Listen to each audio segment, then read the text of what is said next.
Rais wa Jamhuri ya Muungano wa Tanzania Mheshimiwa Daktari Samia Suluhu Hassan ametuma salamu za rambirambi kwa Amir wa Qatar, Mheshimiwa Sheikh Tamim bin Hamad Al Thani kufuatia kifo cha baba wa taifa na Amir wa zamani wa Qatar, Sheikh Hamad bin Khalifa Al Thani.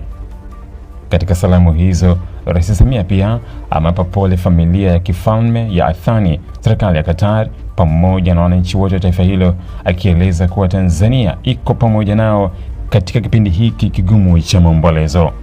Rais Samia amesema serikali na wananchi wa Jamhuri ya Muungano wa Tanzania wanashiriki huzuni ya wananchi wa Qatar kutokana na kuondokewa na kiongozi aliyetoa mchango mkubwa katika historia ya taifa hilo.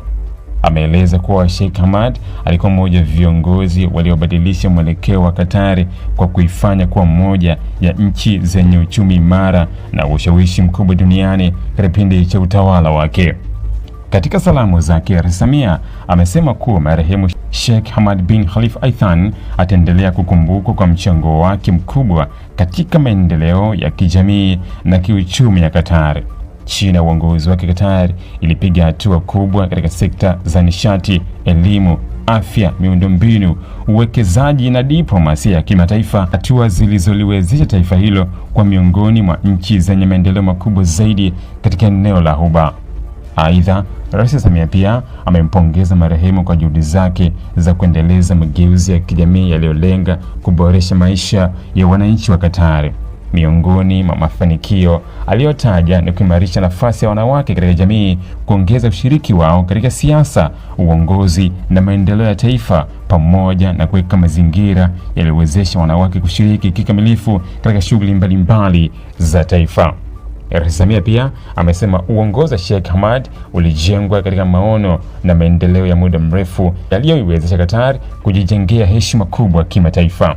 Ameeleza kuwa dunia itamkumbuka kama kiongozi mwenye dira aliyesimamia mageuzi makubwa yaliyobadilisha sura ya taifa lake na kuongeza ushawishi wa Qatar katika masuala ya kimataifa. Katika ujumbe wake, Rais Samia pia ameeleza kuwa kifo cha Sheikh Hamad ni pigo kubwa si kwa wananchi wa Qatar pekee, bali pia kwa jumuiya ya kimataifa ambayo ilinufaika na mchango wake katika diplomasia, maendeleo na ushirikiano wa kimataifa. Amehitimisha kwa kuiombea familia ya marehemu, familia ya kifalme, serikali ya Qatar na wananchi wote kuwa na nguvu, subira na uvumilivu katika kipindi hiki cha maombolezo, huku akisema kuwa Tanzania itaendelea kushirikiana na Qatar katika kuendeleza uhusiano wa kirafiki na ushirikiano uliopo kati ya mataifa hayo mawili.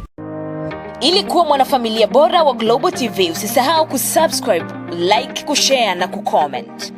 Baada ya kusubscribe, bonyeza alama ya kengele ili kupata taarifa kwa kila video inayopanda Global TV Online.